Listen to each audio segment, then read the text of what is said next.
وطهركم تطهيرا صدق الله العلي العظيم وقال الله عز وجل بسم الله الرحمن الرحيم إن الله وملائكته يصلون على النبي يا أيها الذين آمنوا صلوا عليه وسلموا تسليما اللهم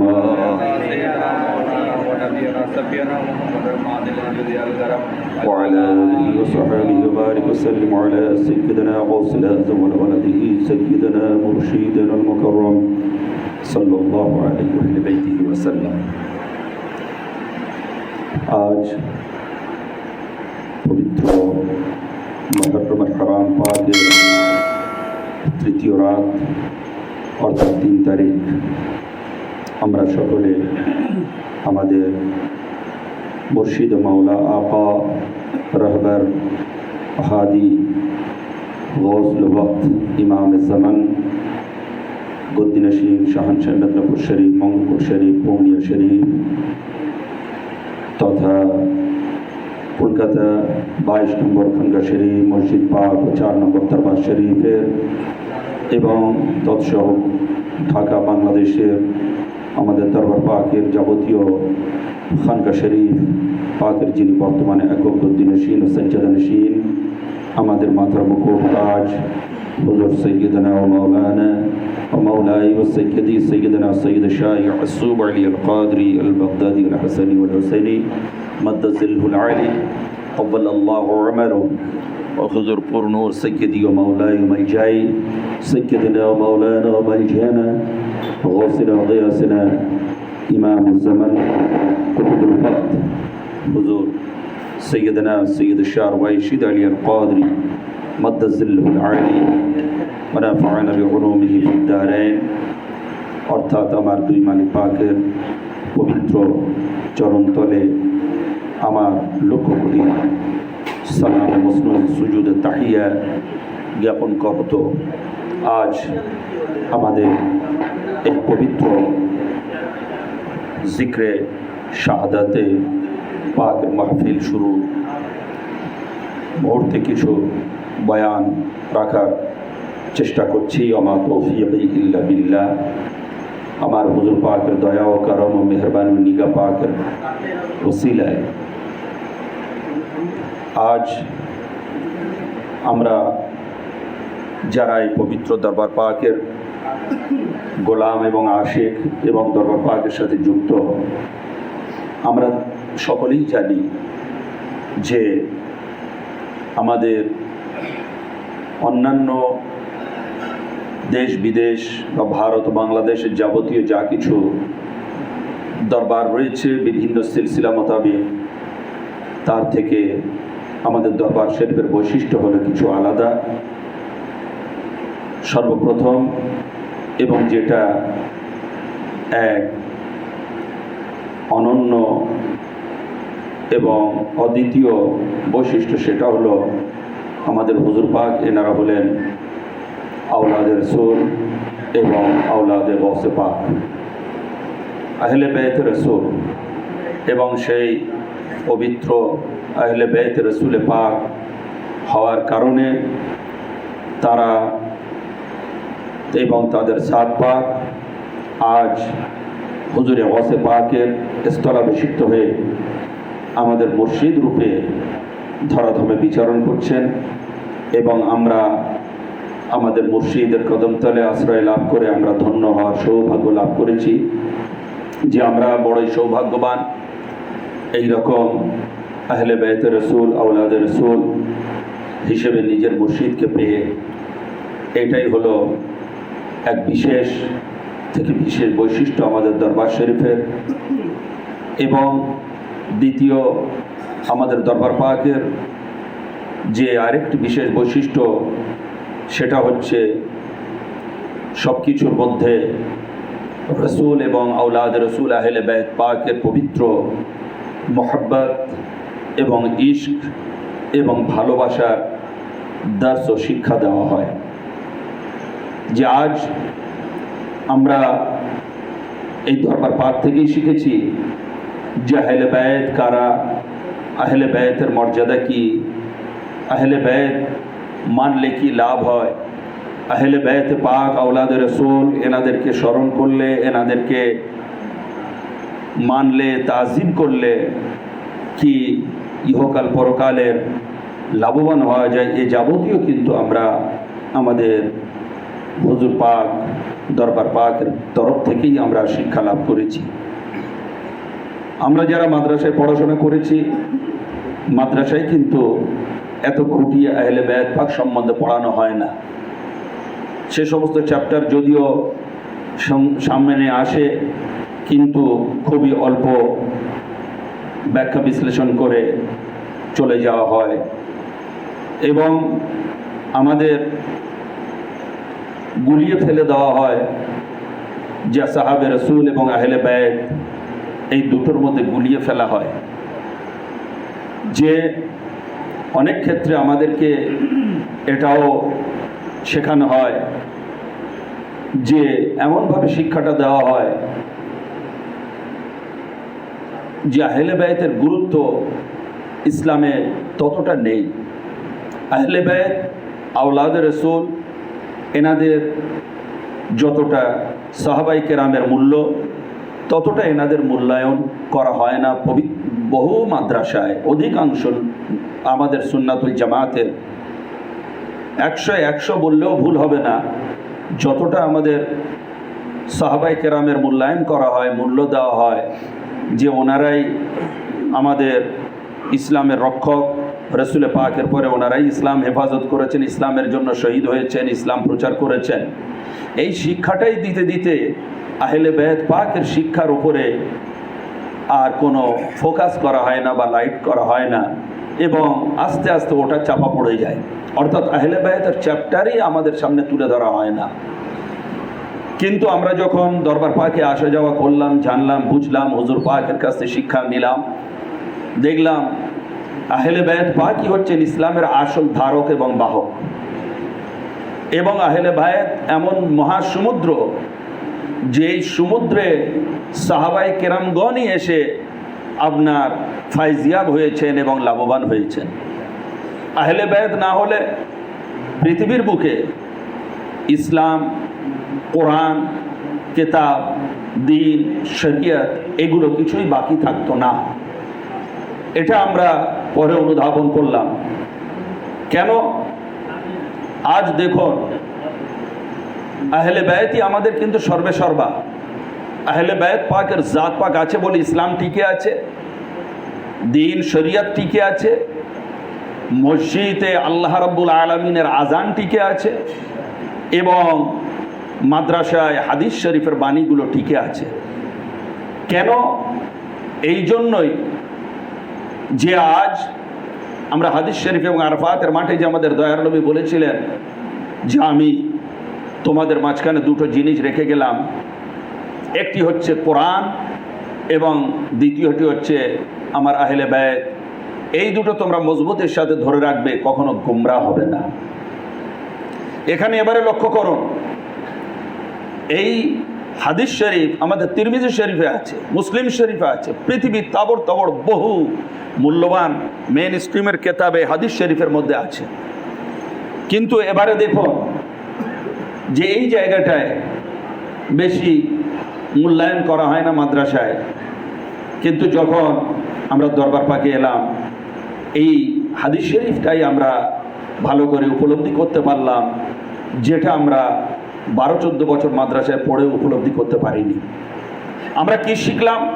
আমরা শিখলাম যে আল্লাহ পাক আর নবী হুজুরে পাক সাল্লাল্লাহু আলাইহি ওয়া সাল্লাম যে দ্বীন এনেছেন, ইসলাম, কোরআন, কিতাব সব এনেছেন, নামাজ, রোজা, শরীয়ত যাবতীয় সব এনেছেন, কিন্তু সব কিছুর মূল উৎস কি? কোরআন।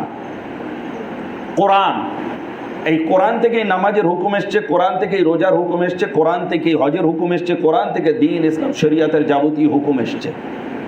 তো কোরআন থেকে যখন যাবতীয় সব কিছুর হুকুম এসছে, তখন এই কোরআনই ধরতে গেলে ইসলামের মূল নীতিমালার আসল জড় এবং আসল মূল শিকড়। তো রাসূল পাক সাল্লাল্লাহু আলাইহি ওয়া সাল্লাম পাক যখন দুনিয়া থেকে বেসাল নেবেন, সেই মুহূর্তে তিনি ঘোষণা করে যাচ্ছেন, তোমাদের মধ্যে আমি কোরআন রেখে গেলাম, তোমরা ওই কোরআনটা ধরে রেখো, কখনো তোমরা গোমরাহ হবে না। কোরআনের মধ্যে হেদায়েত এবং নূর আছে।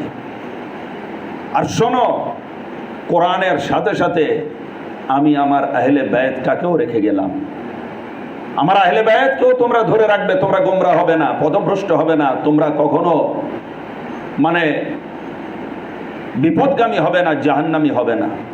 তাহলে দেখুন, যেটা মূল কিতাব, আল্লাহর কিতাব, যে কিতাব দিয়েই আমরা শরিয়াত, দ্বীন, ইসলাম, নামাজ, রোজা, হজ, যাকাত যাবতীয় সব কিছু পেয়েছি, এবং ওটা আমাদের দৈনন্দিন চলার জীবনের মূল কিতাব, যে কিতাব আল্লাহর হুকুম আহকাম জানায়, সেই কিতাবটি কার সঙ্গী হয়ে গেল? আল্লাহর নবীর ফরমান অনুযায়ী নাজিল হয়েছে নিজে আল্লাহর নবীর ওপরে, অর্থাৎ নিজের ওপরে। কিন্তু তিনি যখন বিদায় নিচ্ছেন, তখন ওই কিতাবটার সঙ্গে আহলে বায়াতের সম্পর্ক জুড়ে দিয়ে তিনি দুনিয়ায় বলে যাচ্ছেন, ঘোষণা করে যাচ্ছেন 1,24,000 সাহাবায়ে কেরামের সামনে যে শোনো, তোমাদের মধ্যে আমি তো চলে যাচ্ছি, কিন্তু কোরআনকে একা রেখে আমি যাচ্ছি না, আমি আমার আহলে বায়াতের সঙ্গী রেখে কোরআনের সাথে তবে যাচ্ছি। অর্থাৎ দেখা গেল, কোরআন যতদিন থাকবে আহলে বায়াত পাক ততদিন থাকবে, আহলে বায়াত পাক যতদিন থাকবে কোরআন ততদিন থাকবে।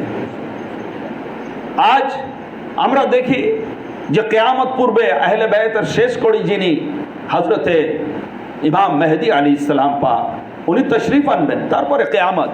তাহলে বোঝা গেল কিয়ামত অবধি কোরআন আছে, আর কিয়ামত অবধি আহলে বায়াতের যিনি শেষ ইমাম তিনিও আছেন। তিনি কোরআন অনুযায়ী শেষ শান্তি পৃথিবীর বুকে রচনা করবেন। তাহলে এবার আপনি চিন্তা করুন যে কোরআন এবং আহলে বায়াত কতখানি গুরুত্ব। এইবারে এর সাথে দ্বিতীয় চ্যাপ্টারে আসুন।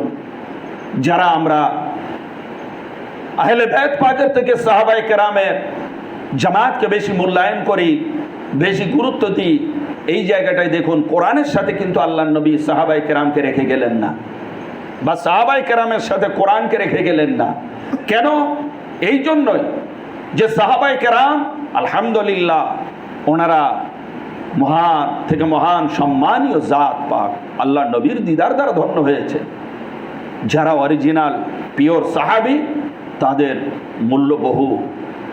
কিন্তু এই সকল সাহাবায়ে কেরাম ওনারা আল্লাহ নবী চলে যাবেন তো সাহাবা তৈরি হওয়া শেষ হয়ে যাবে। কেন? সাহাবা কি করে তৈরি হয়? যে আল্লাহ নবী পাকের দেখবে, দেখে ঈমান আনবে, ঈমানের সাথে দুনিয়া থেকে বিদায় নেবে, ওনারাই হচ্ছেন সাহাবী। তা যাকে দেখবেন, দেখে সাহাবী হবেন, সেই নবী পাক যদি না থাকলেন সাহাবী আর হতে পারবেন না। আর যখনই নবী পাক দুনিয়া থেকে বিদায় নেবেন সাহাবী হওয়া শেষ। আর যখনই শেষ হবে সাহাবী আর কেউ তৈরি হবেন না। এইবারে সাহাবী যারা রয়েছেন তারা দুনিয়া থেকে বিদায় নেওয়া শুরু হয়ে যাবে। আর যখন বিদায় নেওয়া শুরু হয়ে যাবে তখন আস্তে আস্তে সাহাবীর সংখ্যা কমতে থাকবে। দেখা গেল আল্লাহ নবী পাক সাল্লাল্লাহু তাআলা আলাইহি ওয়া আলিহি ওয়াসাল্লাম পাকের সাহাবী আল্লাহ নবী চলে যাওয়ার পরে 1.5 থেকে 200 বছরের মধ্যে সব সাহাবায়ে কেরাম দুনিয়া থেকে বিদায় নিলেন। তাহলে এবার আপনি চিন্তা করুন যে 200 বছর হয়তো কোরআনের সাথে যদি সাহাবা রাখা যেত, তাহলে 200 বছর অবধি কোরআন সাহাবায়ে কেরামের সাথে থাকতো। তারপরে কোরআন একা হয়ে যেত। কোরআনের সাথে যে আসল শিক্ষা, সে শিক্ষা আর দেওয়ার কেউ থাকতো না। তাহলে এবারে আল্লাহ নবী জানতেন, আল্লাহ পাক ওনাকে ইলমে গায়ব দান করেছিলেন, যার কারণে উনি বুঝেছিলেন যে আজ আমার আহলে বায়াতই হবেন কোরআন শরীফের আসল ওয়ারিস। সুতরাং সাহাবায়ে কেরামের জাত পাক যা আছেন আছে সেদিকে, কিন্তু হযরতে আহলে বায়াত কোরআনের সমতুল্য যদি কোনো জাত পাক হতে চায় তাহলে সেটা সাহাবায়ে কেরামের জাত পাক হওয়া হতে পারে না, সেটা আল্লাহর নবীর নূর, নূরে খানদান আহলে বায়াত পাকেরই জাত পাক হতে পারে। কেন? নূরের সাথে নূরই সেটিং হয়, নূরের সাথে বাশার বা মাটির মানুষ সেটিং হতে পারে না। সেই জন্য আমার নবী নূর, কোরআনও নূর। সেই জন্য নবী নূর হিসেবে সেই নূর আল্লাহ রাব্বুল আলামিন কোরআনকেও নূর করে নবী আর কোরআন একত্রিত করে দুনিয়ার বুকে রাখলেন। আর নবী দেখলেন আমি নূর, আমার আহলে বায়াত পাক নূর, সেই জন্য আমি যখন চলে যাচ্ছি আমার আহলে বায়াত পাকের সাথে এই কোরআন নূরটাকে আমিও রেখে গেলাম। আলী নূর, ইমামে হাসান হোসেন পাক নূর, মাওলা আলী পাক থেকে নিয়ে আমাদের হুজুর পাক এবং হযরতে হুজুর পাক থেকে নিয়ে হযরতে ইমাম মেহেদী পাক, এই সিলসিলা পাক এনারা নূরি জাত পাক। এই জন্য কোন কবি বলেছেন, তেরি নসলে পাক মে হ্যায় বাচ্চা বাচ্চা নূর কা, ইয়া রাসূল আল্লাহ তু হ্যায় আইনে নূর, তেরা সব ঘরানা নূর কা।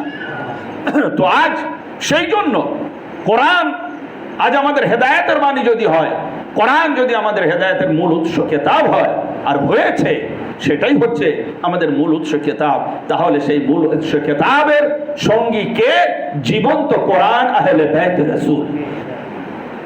মওলা আলী মুশকিল কুশা পাক থেকে নিয়ে হযরতে হাসনাইন কারিমাইন পাক, হযরতে গৌসে পাক থেকে নিয়ে আমাদের বর্তমান আকা ও মালিক ও মাওলা হুজুর পাক সহ এনারা জীবন্ত নূর, জীবন্ত বলনেওয়ালা কোরআন। তো আজ যে কথাটা হযরতে হুজুর মাওলা মুশকিল কুশা পাক বলেছিলেন যে ওটা কোরআনে সামিত ওয়া আনা কোরআনুন নাতিক, ওটা হচ্ছে যালিকাল কোরআন, কোরআন সামিত ওয়া আনা আল কোরআন আন নাতিক, ওটা হচ্ছে না বলনেওয়ালা কোরআন। ওটা পড়তে হয়, না পড়লে ওটা বইয়ের মতো ওটা থেকে যায়, ওর থেকে হেদায়েত পাওয়া যায় না। আর আমি হচ্ছি জীবন্ত কোরআন। তো সেই অবস্থায় সেই কোরআন শরীফের মধ্যে বয়ান আছে, আল্লাহ পাক বলছেন যে হে রাসূল, আপনি শুনে নিন যে আমার যেটা একটা ইচ্ছা আছে, আমার একটা ইরাদা আছে। প্রত্যেকের যেমন ইরাদা থাকে কিছু করার, আমরা কি করব, আমাদের সেই ইচ্ছা থাকে। কেউ পড়াশোনা, কেউ ব্যবসা বাণিজ্য, কেউ চাকরি বাকরি, প্রত্যেকের একটা ইরাদা থাকে, ইচ্ছা থাকে, সেই অনুযায়ী আমরা দুনিয়ার বুকে বিচরণ করছি। কিন্তু আল্লাহর ইচ্ছাটা কি জানেন? আপনারা কখনো সে প্রশ্নটা করেছেন যে আমাদের ইচ্ছা তো এই, কিন্তু আল্লাহ তোমার ইচ্ছাটা কি? কোরআনকে প্রশ্ন করো যে আল্লাহ তোমার ইচ্ছাটা কি, তুমি কি চাও?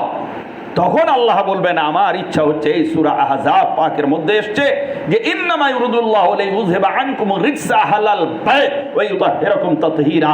তোমাদের হে মানব জাতি, তোমাদের বিভিন্ন ইচ্ছা যেমন আছে, আমিও আল্লাহ আমারও একটা ইচ্ছা আছে। সেই ইচ্ছাটা হচ্ছে এই যে আমি আমার নবীর ঘরানা, আমার আহলে বাইত রাসূল পাকদের চির পাক ও পবিত্র করে রাখবো। কোন রকম গন্দেগি, কোন রকম কুলসতা ওনাদের নিকটে আমি আসতে দেব না। এটাই হচ্ছে আমার ইরাদা। ইন্নামা ইউরিদুল্লাহ, আল্লাহর ইরাদা, আরাদা ইউরিদু, ইরাদা ইচ্ছা করা। তো সেই আল্লাহর ইচ্ছা আজ আমার আহলে বাইত রাসূল এনারা পাক ও পবিত্র আল্লাহ এনাদের করে দিয়েছেন। যখন এই আয়াত পাক নাজিল হয় তখন সাথে সাথে আল্লাহর নবী পাক হুজুর মাওলা আলী মুশকিল কুশা পাক, হযরত খাতুনে জান্নাত পাক, হযরত ইমামাইন হুমামাইন, দুই ইমাম পাককে ডাকলেন, চাদর পাকের আবৃত করলেন, করে আল্লাহ পাকের কাছে দোয়া করছেন, আল্লাহুম্মা হাউলাই আহলে বাইত, হে আল্লাহ এনারাই হলেন আমার আহলে বাইত, ফাযহাব আনহুম রিজসা ওয়াতাহহিরহুম তাতহীরা। হে আল্লাহ এনাদের সমস্ত কুলসতা মুক্ত রেখো এবং চরমভাবে পাক ও পবিত্র করে রেখো। চিন্তা করো, তা সেই পাক ও পবিত্র জাত পাক আজ কারবালা প্রান্তরে যারা কঠিনভাবে শহীদ করলো, তাহলে তারা কারা? এখানে আর চিন্তা বাকি থাকে না। আপনি যদি কাউকে কোরআন শরীফকে অবমাননা করতে দেখেন, কোনো বেদিন যদি হয়, তাহলে আপনি তার সাথে লড়াই করবেন, ঝগড়া করবেন, ইত্যাদি ইত্যাদি করে কোরআনটাকে হেফাজত করবেন। তার উপরে ফতোয়া লেগেই আছে, সে বেদিন। কিন্তু যখন কোনো মুসলমানকে কোরআনকে অবমাননা করতে দেখবেন, তার সাথে লড়াই ঝগড়া করে কোরআন নিয়ে নেবেন হেফাজতের সাথে, প্লাস তার উপরে ফতোয়া দেবেন, এ হচ্ছে কাফের। কি বলবেন কিনা যে মুসলমান হয়েও কাফের, যে কোরআনের অবমাননা করছে? তাহলে যদি আমাদের মধ্যে এই বুক হিসেবে এই কোরআন কিতাব এর কোন মুসলমান যদি ইচ্ছাকৃত অবমাননা করে, সে যদি কাফের হতে পারে, তাহলে সেই কোরআন, জীবন্ত কোরআনকে যারা কারবালার বুকে আপনার কতল করলো, শহীদ করলো, রক্তের রক্তিম করলো, আমার নবী পাকের খানদানকে উজাড় করলো, তাহলে তারাও তো জীবন্ত কোরআনকে অবমাননা করে কতল করে তারা কি আর মুসলমান থাকতে পারে? এগুলো বুঝতে হবে, এগুলো জানতে হবে, এগুলো আমাদের শিখতে হবে যে হাদিস শরীফ কি বলে এবং আল্লাহর পাকের দয়ার নবী পাকের আল্লাহ পাকের কোরআন শরীফ কি বলে। আসুন দেখি আমাদের কোরআন শরীফ কি বলে দেখি। আপনাদের হাদিস শরীফ, কোরআন শরীফের আয়াত পাক শুনলেন, এবারে হাদিস শরীফ শোনেন যে আল্লাহ নবী হুযায়ফা রাদিয়াল্লাহু তাআলা আনহু উনি বর্ণনা করছেন, খুব বড় হাদিস শরীফ। আমি হাদিস শরীফটি ছোট করে বলবো, যে শেষের দিকের অংশটি মেন টার্গেট, সেই জন্য আমি সময় সংক্ষেপে শেষের দিকে বলছি। যে হুজুর পাক সাল্লাল্লাহু তাআলা আলাইহি ওয়াসাল্লাম তিনি বলছেন, শোনো, ولا أمك قال إن هذا ملك لم ينزل الأرض قط قبل هذه الليلة استأذن ربه। হযরতে হুযায়ফা রাদিয়াল্লাহু আনহু উনি ওনার আম্মা হুজুরের সাথে কথা বলে, ওনার আম্মাজির সাথে কথা বলে রাসূল পাকের সাথে এলেন এবং দোয়া দানি নিলেন। আমার হুজুর ওনার দোয়া দিলেন। দোয়ার পরে হুজুর বলছেন, শোনায় হুযায়ফা, এই মুহূর্তে আজকের একজন ফেরেশতা আমার উপরে নাজিল হয়েছে, যে ফেরেশতা ইতিপূর্বে কখনো নাজিল হয়নি, আমার কাছে আসেনি, এবং আল্লাহ পাকের কাছে অনুমতি নিয়ে আমার কাছে এসেছে। এসে কি বলছে জানো? যে আইয়ুসাল্লামা আলাইহা ওয়া ইউবাশশিরনি, যে আল্লাহ পাক আপনি আমাকে অনুমতি দেন যেন আমি রাসূল পাকের কাছে গিয়ে সালাম করতে পারি এবং কিছু সুসংবাদ দিতে পারি। তখন আল্লাহ নবী পাক অনুমতি দিলেন সেই ফেরেশতাকে। উনি এসে বলছেন যে আল্লাহ নবী বললেন যে ওই ফেরেশতা এসে আমাকে সালাম করলো, সালাম করে আমাকে একটা সুসংবাদ দিল। সুসংবাদটা কি? সুসংবাদটা হচ্ছে এই, বিআন্না ফাতিমাতা সাইয়্যিদাতুন নিসা আহলিল জান্নাহ ওয়া আন্না আল হাসান ওয়াল হুসাইনা সাইয়্যিদা শাবাব আহলিল জান্নাহ। শোনো হুযায়ফা, ওই ফেরেশতা এসে আমাকে সংবাদটা দিল এই, যে নিশ্চয়ই অবশ্যই সমস্ত জান্নাত রমণীদের সর্দার হচ্ছেন হযরতে মা ফাতেমা, এবং সমস্ত জান্নাতি নওজওয়ানদের সর্দার হচ্ছে আমার হাসান এবং হুসাইন আলাইহিমুস সালাম। তাহলে এবার আপনি চিন্তা করুন, এই সংবাদটা কে দিচ্ছে? ফেরেশতা এসে। তাহলে আমাদের হযরতে ইমামে হাসান ইমামে হোসেন পাকের মর্যাদাটা কি বুঝলাম? এনারা জান্নাতের সর্দার। আমরা দেখি একটু সামান্য যদি মূল্যায়ন করা যায়, নামাজ সম্বন্ধে বহু হাদিস এসছে, কোরআনেও এসছে, ইন্না সলাতা তানহা আনিল ফাহশা ওয়াল মুনকার ওয়াল বাগি। নিশ্চয়ই নামাজ মানুষকে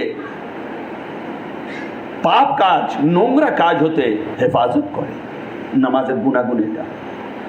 নামাজ অন্য জায়গায় বলা আছে আস-সলাতু মিফতাহুল জান্নাহ, নামাজ হচ্ছে জান্নাতের চাবি।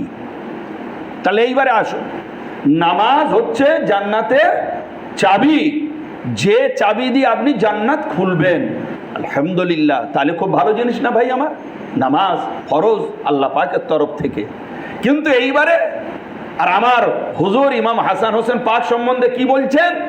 আল হাসান ওয়াল হোসেন সৈয়দা শাবাবে আহলিল জান্নাহ, অর্থাৎ হাসান হোসেনকে জান্নাতীদের সর্দার।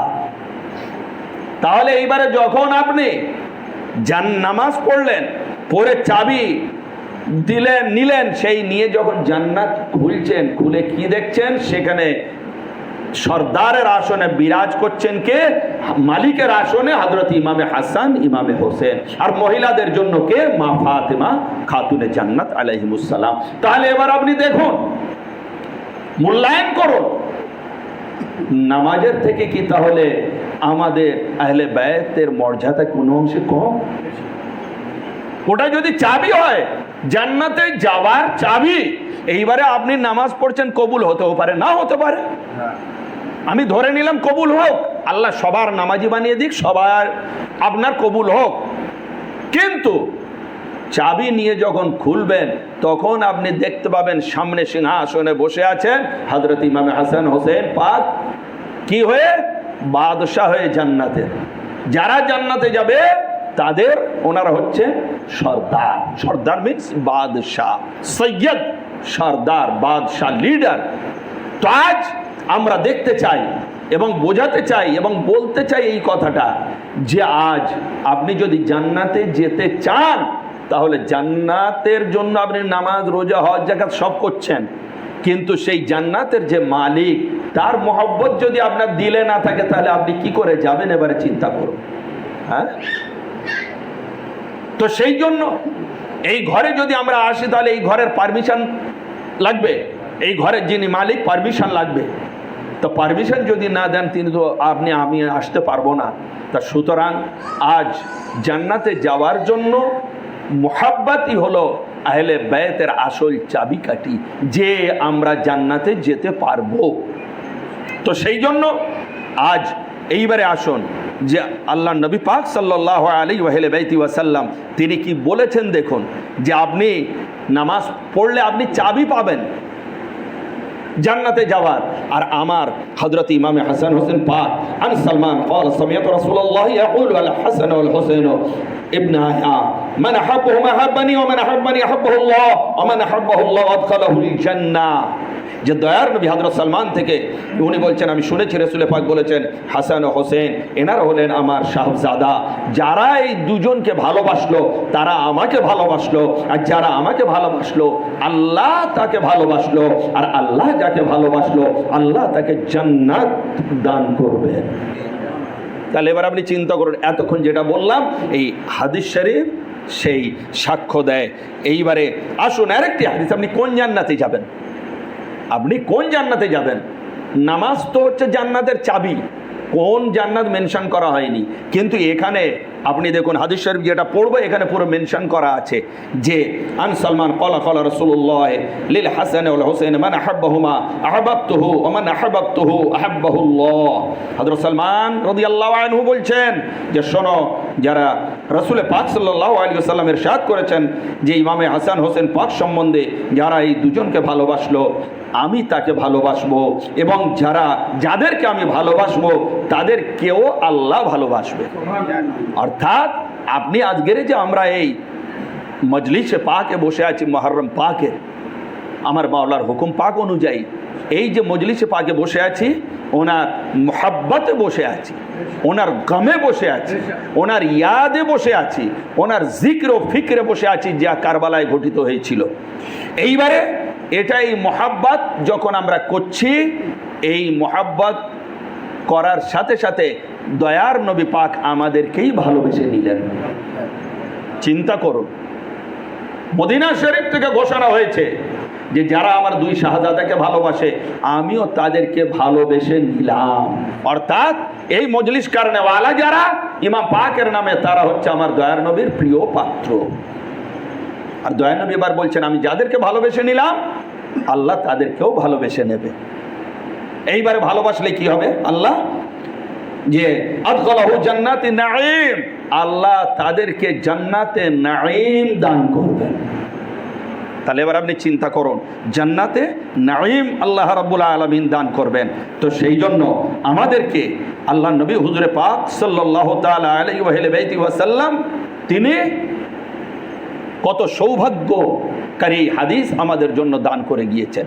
এইবারে এখানে আপনাদের সামনে আমি তুলে ধরব, যেহেতু এখনো কিছুদিন বাকি রয়েছে, আস্তে আস্তে আমরা কারবালা শরীফের ঘটনার দিকে যাব, কিন্তু এই হাদিস শরীফগুলো আমাদের শোনা দরকার, যে আমাদের নিজস্ব নিজে থেকে হাদিস শরীফের আলোকে একটু আইডেন্টিফাই করে নেওয়া দরকার যে আমরা কারা।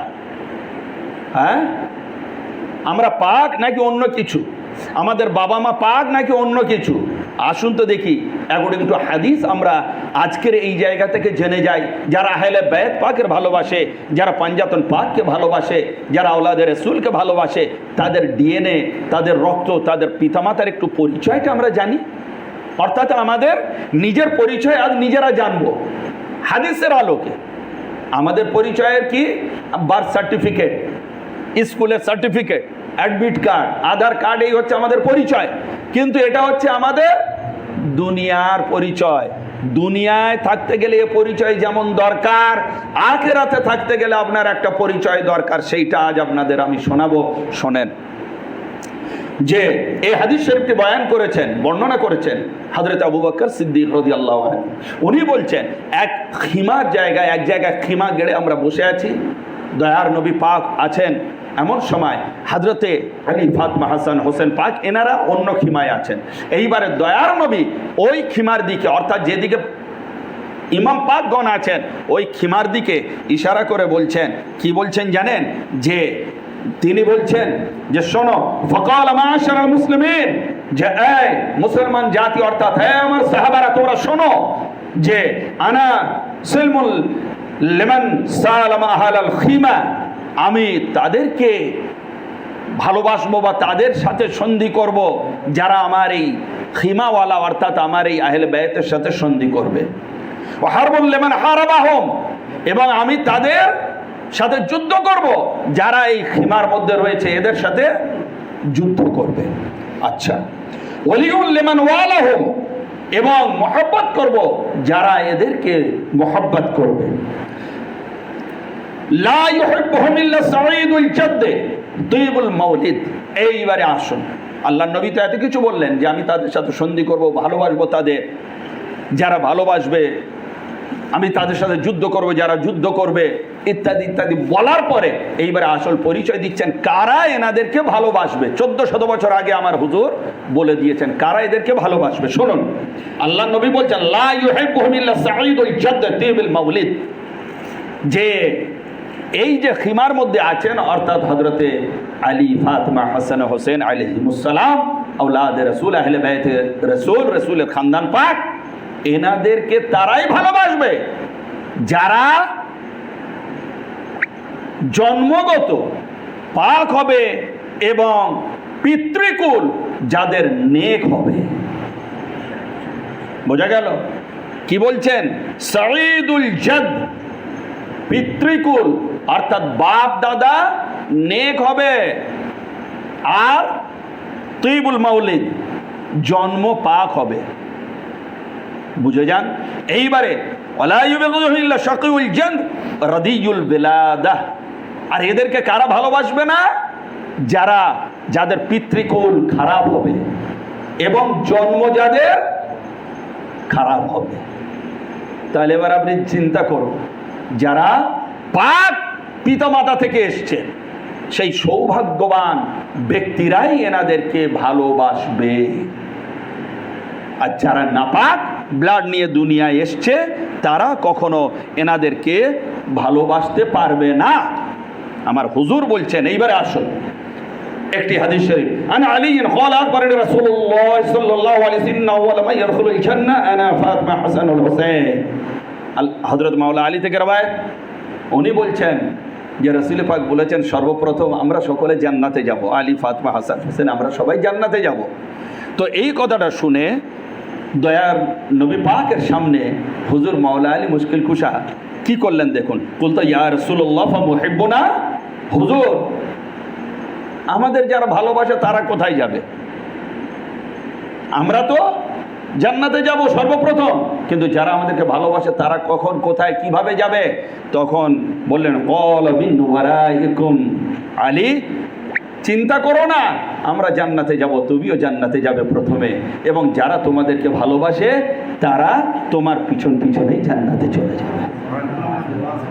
সোয়ায়েক মুহরেকা 153 পৃষ্ঠা। তাহলে এবার আপনি চিন্তা করো যে আল্লাহ নবী হুজুরে পাক সাল্লাল্লাহু তাআলা আলাইহি ওয়া আলিহি ওয়াসাল্লাম পাক কিভাবে এই সমস্ত ঘোষণা পাকগুলো আমাদের সামনে তুলে ধরেছেন এবং করেছেন দেখুন। এইবারে আমি আপনাদের সামনে কয়েকটি আজ শুরুর দিকে যে কারবালা শরীফ হলো, এটা কি হঠাৎ করেই হলো? না, সেই হাদিস শরীফ আপনাদেরকে আমি শোনাবো দেখুন। ওয়াখরাজা ইবনে সাক্কান ওয়াল বাগবি ফি সাহাবাতি ওয়া আবু নুআইম মিন তরিqi সুহাইম عن انس بن الحارث قال سمعت رسول الله صلى الله عليه وسلم يقول ان ابني هذا يقتل بارض يقال لها كربلاء فمن شهد ذلك منكم فلينصره فخرج انس بن الحارث الى كربلاء فقتل بها مع الحسين। হযরতে আনাস বিন হারিস উনি বর্ণনা করছেন যে আমি শুনেছি রাসূল পাক দয়ার নবী থেকে যে উনি বলছেন যে আমার এই শাহজাদা ইমামে হোসেন এমন জায়গায় কতল করা হবে যে জায়গাটার নাম হচ্ছে কারবালা। এই জায়গায় এনাকে শহীদ করা হবে। আর ফামান শাহিদা যালিকা মিনকুম ফালইয়ানসুরহু, আর তোমাদেরকে হে সাহাবা শোনো, তোমাদেরকে বলা যাচ্ছে তোমাদের মধ্যে যারা থাকবে অতি অবশ্যই অবশ্যই তোমাদের উপরে জরুরি তোমরা আমার হোসেনকে মদত করবে, সাহায্য করবে, সহযোগিতা করবে। তখন ফাখারাজা আনাস ইবনুল হারিস ইলা কারবালা ফাকুতিলা বিহা মা'আল হুসাইন। এই হাদিস শরীফটা শোনার পরে যখন শুনলো যে কারবালায় হযরত ইমাম হোসেন পাক শাহাদাত বরণ করছেন, ওরা ঘিরে নিয়েছে, এই হাদিসের উপরে আমল করে হযরত আনাস বিন হারিস উনি বেরিয়ে পড়লেন এবং কারবালায় হযরত ইমাম হোসেন পাকের সাথে সঙ্গী হয়ে মালাউনদের সামনে লড়তে লড়তে শহীদ হয়ে গেলেন। তাহলে চিন্তা করুন, কত আগে থেকে বলে দেওয়া হয়েছিল যে এইবারে আসুন। আপনার এই হাদিস শরীফ ইবনে আসাকার, আল ইসাবা ফি তামিজ সাহাবা, আল বিদায়া ওয়ান নিহায়া ইত্যাদি সব কিতাবে আছে। আখরাজ আল বাইহাকি আন আবি সালমা ইবনে আব্দুর রহমান আন্নাল হুসাইন দাখালা আলা নবী সাল্লাল্লাহু আলাইহি ওয়াসাল্লাম ইনদাহু জিবরিল। বর্ণনাকারী বলছেন যে হযরতে মওলা হুসাইন রাসূল পাকের কাছে গেলেন এবং ওখানে হযরতে জিবরিল আলাইহিস সালাম বসেছিলেন। ফি মিশরাবাতি আয়েশা, ফাকালা লাহু জিবরিল, এটা কোথায়? হযরতে আয়েশা সিদ্দিকা রাদিয়াল্লাহু আনহার ঘরে।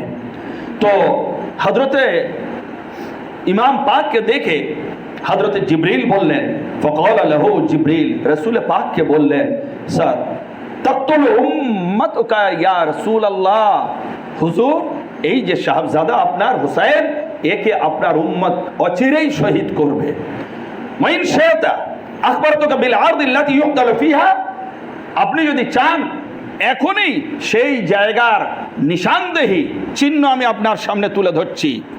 ওয়া আশারা জিবরিল বিয়াদিহি ইলাল হুসাইন ইয়ালাবান في بيتي، فنزل جبريل فقال يا محمد إن أمتك تقتل ابنك هذا من بعدك، وأومى إلى الحسين وأعطاه بتربة فشماها। তো হযরত জিবরিল আলাইহিস সালাম কি করলেন? তিনি আল্লাহ নবী পাকের সামনে একটু মাটি পেশ করলেন। ফাশাম্মাহা, ওই মাটিকে দয়ার নবী শুকলেন, ঘ্রাণ নিলেন। ক্বালা রিহু কারবিন ওয়া বালাইন, যে শোনো এই মাটি দিয়ে তো আমি দুঃখ এবং মুসিবতের গন্ধ পাচ্ছি, ঘ্রাণ পাচ্ছি। কারবালার মানেটা কি? কারবালা জায়গার নাম, প্রত্যেকটা জায়গার একটা নাম আছে আর সেই নামের কিন্তু মিনিং আছে। যেমন মেটিয়া বুরুজ, এই মেটিয়া বুরুজ নাম আমরা পড়েছি, বহু নামের এর ব্যাখ্যা রয়েছে। আগে এই জায়গায় এই মানে নদী কেন্দ্রিক বলে এই জায়গায় সেই সুন্দরবনের দিক থেকে মানুষ এসে এখানে মাটির আপনার টাপু হিসেবে ঘর তৈরি করতো। মাটি আর বুরুজ মানে আপনার ওই পেঁয়াজের মতো গম্বুজওয়ালা ঘেরা ঘর, এই জন্য বুরুজ বলে, মাটিয়া বুরুজ। এর থেকে এই জায়গাটার নাম উৎপন্ন, আমি কোন এক আর্টিকেলে পেপারে পড়েছিলাম। তো এইটা তার কারবালা, এই কারবালার মানেটা কি? আমরা যে কারবালা বলি, এই কারবালা আজ রচিত হয়নি। এই কারবালা যে ওখানে হবে আর এত হৃদয় বিদারক ঘটনা হবে, সেটা আল্লাহ রাব্বুল আলামিন দুনিয়া তৈরির সাথে সাথে ওই জায়গাটা স্পেশালি তৈরি করে রেখেছিলেন যে হযরত ইমাম পাক শহীদ হবেন ওই জায়গায়। আর শহীদ হওয়া মানে মুসিবত, উনি কষ্টের মধ্যে দিয়ে ওনাকে শহীদ করা হবে, উনাকে অত্যাচার করে শহীদ করা হবে। এর থেকে ভয়ঙ্কর বেদনাদায়ক কষ্ট আর কিছু হতে পারে না। 3 দিন বিনা দানা পানিতে রেখে শহীদ করা হবে। উনি 2 তারিখ গতকাল কারবালায় ইন্টার করেছেন। হযরত ইমাম হোসেন পাক গতকাল অর্থাৎ 2 তারিখ মুহররম শরীফের কারবালায় ইন্টার করে গিয়েছেন। গিয়ে এইবার বলছেন এই জায়গাটা আমার বড় চিন্তা হচ্ছে, জায়গাটার নাম জিজ্ঞাসা করো। তখন স্থানীয়রা বললেন জায়গাটার নাম হচ্ছে কারবালা। তখন হযরত ইমামে পাক খামোশ হয়ে গেলেন, আর একটা কথা বললেন না। সাহাবজাদাকে বললেন, বাবা এখানেই এবারে তাবুত গাড়ো, এটাই হচ্ছে আমাদের লাস্ট স্টেজ, আর আমাদের কোথাও যাবার নেই। এই জায়গার নাম আমার নানাজান বলে গিয়েছেন, এই জায়গায় আমাদের সমাধি হবে, শেষ ইতিহাস রচিত হবে। তাহলে এবার আপনি চিন্তা করুন সেই কারবালা। এইবারে কি হলো? হযরতে উম্মে সালমা থেকে একটি রিওয়ায়াত আছে, আল্লাহ নবী সাল্লাল্লাহু আলাইহি ওয়াসাল্লাম কি করলেন? সেই মাটিটা উম্মে সালমাকে দিলেন, দিয়ে বললেন, ইয়া উম্মে সালমা ইযা তাহওয়ালাত হাযি তুরবাত দামান ফাআলামি, হে উম্মে সালমা তুমি এই মাটিটা হেফাজত করে রেখে নাও। যেদিন এই মাটিটা রক্তে রক্তিম হয়ে যাবে সেই দিন তুমি বুঝে নেবে আন্না ইবনি কদ কুতিলা ফাজআলতুহা ফি কারুরাতিন। হযরতে রাসূল পাক বলছেন যেদিন এই মাটিটা রক্তে রক্তিম হয়ে যাবে সেই দিন উম্মে সালমা বুঝে নেবে যে আমার শাহজাদা শহীদ হয়ে গিয়েছে, দুনিয়াতে আর নেই। এটা কবে হচ্ছে ঘটনাটা? আল্লাহর নবী পাকের জামানায়, মানে উনি তখন হযরতে ইমামে হোসেন পাক মাসুম, আপনার একেবারে কোলে খেলা করছেন, 6 মাস ধরেন, 1 বছর ধরেন এর মধ্যে। আর যখন উনি দুনিয়া থেকে বেসাল নিচ্ছেন তখন 6 কি 7 বছর বয়স, 2 ইমাম পাকের 6-7 বছর বয়স। আল্লাহ নবী 10 হিজরিতে গেলেন, আর ওদিকে কারবালা হচ্ছে 61 হিজরিতে। তাহলে এইবারে আল্লাহ নবী পাকের 50 থেকে 50 এমনি হয়, বেসাল পাক থেকে নিলে তো 50 হয়েই গেল, আর তারও 5-7 বছর আগে, তাহলে মিনিমাম 55 বছর আগে আল্লাহ নবী নিজের হায়াতে এই ঘোষণাটা করে গেলেন। কারবালা হওয়ার 55 বছর আগে, 55 ইয়ার্স এগো, আল্লাহ নবী পাক ঘোষণা করে গেলেন কারবালা হওয়ার, যে মাটিটা রেখে নাও, কারবালা হবে। হোসেন যেদিন শহীদ হবে এই মাটি লাল হয়ে যাবে। সেদিন তুমি বুঝে নেবে যে এই মাটি যখন লাল হয়ে যাবে, দেখে বুঝে নেবে আমার হোসেন আর দুনিয়ায় নেই। হযরত উম্মে সালমা কি করলেন? সেই মাটি পাকটা রেখে দিলেন, বললেন ফাজআলতু ফি কারুরা, আমি ওটা একটা শিশির মধ্যে রেখে দিলাম, পাত্রের মধ্যে রেখে দিলাম। আর এইবার অন্যান্য হাদিসে আছে যেদিন হযরত ইমাম শহীদ হলেন, সংবাদ পেলেন, ছুটে গিয়ে খুলে দেখলেন সেই পাত্রটা রক্তে রক্তিম হয়ে গিয়েছে। 55 বছর পরে সেই রক্ত লাল, মাটি লাল হয়ে গেল, সেই মাটি লাল হয়ে গেল 55 বছর পরে। তাহলে সেই ঘটনা আল্লাহ নবী বলে গিয়েছিলেন এত বছর আগে, তাহলে হঠাৎ করে এই ঘটনাটা ঘটেনি। এ জালিম, এ মালাউন, এ ইয়াজিদরা আমার ইমামকে যে ওই রকম ভাবে কষ্ট দিয়ে শহীদ করবে, আল্লাহ নবী পাককে ফেরেশতারা এসে সংবাদ দিয়েছেন, আর ফেরেশতাদেরকে আল্লাহ পাঠিয়েছিলেন সংবাদটা দেওয়ার জন্য। নাম্বার 1। নাম্বার 2, আজ যে কারবালা স্মৃতি আজ আমরা স্মরণ করি, দেখুন আল্লাহ নবী পাক সাল্লাল্লাহু আলাইহি ওয়াসাল্লাম তিনি ক্রন্দন করেছিলেন, তিনি কেঁদেছিলেন, এবং তিনি কান্নার কারণে তিনি কি করেছেন জানেন? তিনি চোখ থেকে গল গল করে আল্লাহ নবীর পানি বর্ষণ হতো, হযরত ইমাম পাকের জন্য পানি। এইবারে তাহলে বোঝা যাচ্ছে আল্লাহ নবীর পাক থেকে, নবী পাকের চোখ মোবারক থেকে পানিও গড়িয়েছে, আর ওই মাটি মোবারক হযরতে উম্মে সালমাকে দিতেন এবং নিজেও ওটা শুকলেন, ঘ্রাণ নিলেন, জিয়ারত করলেন। তাহলে কারবালা পাকের জন্য ক্রন্দন করা, কারবালা পাকের স্মৃতিকে আপনার দেখা, জিয়ারত করা, এ সব কিছু আল্লাহ নবী পাকের সুন্নত এবং আমাল। তো সুতরাং ইনশাআল্লাহ ফের আগামী দিনে বাকি বয়ানগুলো হবে। আল্লাহ আমাদের এই মজলিসকে কবুল করুন, আমিন। আসসালামু আলাইকুম ওয়া রাহমাতুল্লাহ। কি বলছে? বসে কি বলছে? কিছু বলে না, 5 মিনিট পর।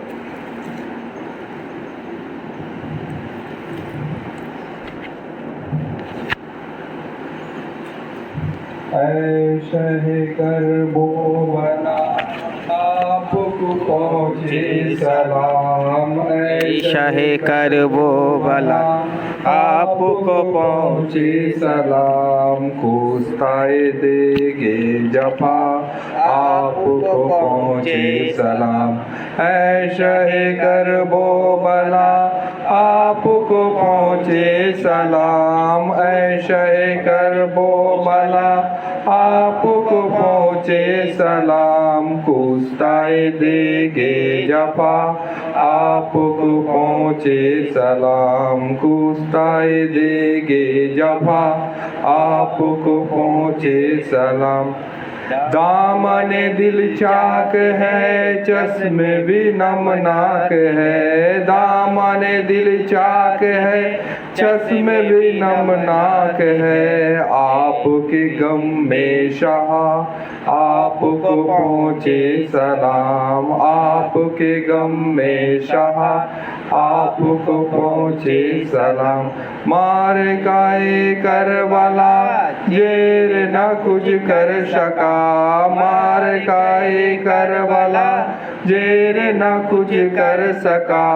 आपने सर दे दिया आपको पहुँचे सलाम। आपने सर दे दिया आपको पहुँचे सलाम। हक से ना हरगिज़ फिरे जुल्म हजारों सहे। हक से हरगिज़ फिरे जुल्म हजारों सहे। आप है जाने वफा आपको पहुँचे सलाम। आप है जाने वफा आपको पहुँचे सलाम। जख्म से चूर चूर मैं अकेले काए गफूर। जख्म से चूर चूर मैं बेले काए गफूर। दिल में था इश्क खुदा आपको पहुँचे सलाम। दिल में था इश्क खुदा आपको पहुँचे सलाम। खून से था दर बदन मंजर रंगी कफन। खून में था दर बदन मंजर रंगी कफन। किससे ये देखा गया आपको पहुँचे सलाम। किससे ये देखा गया आपको पहुँचे सलाम। आपने बायत न की हक के लिए जान दी। आपने बायत न की हक के लिए जान दी। बानियों सदको सफा आपको पहुँचे सलाम। बानिए सदको सफा आपको पहुँचे सलाम।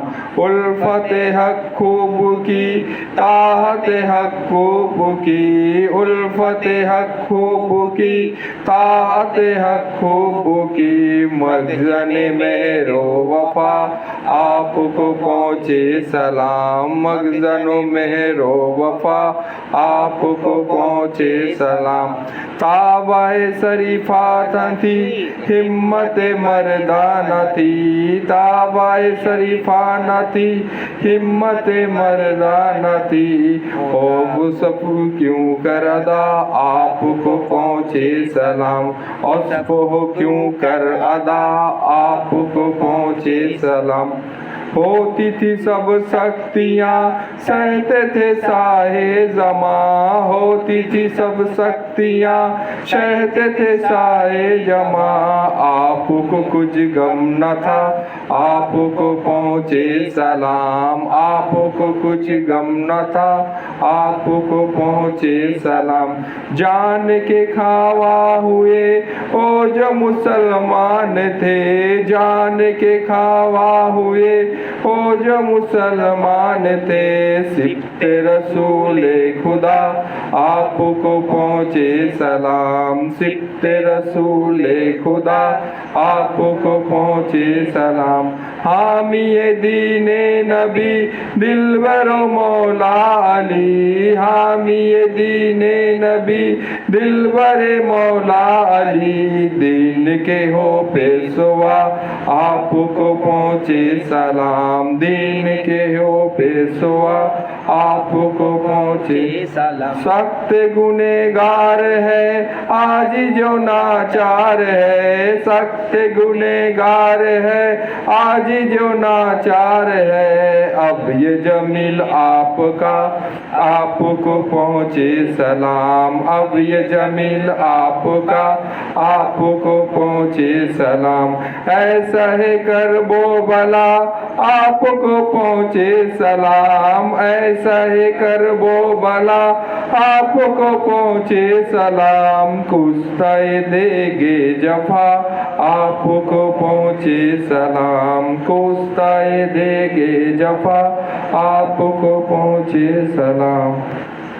ऐ इश्के हुसैन इब्ने अली जलवा दिखा दे, ऐ इश्के हुसैन इब्ने अली जलवा दिखा दे।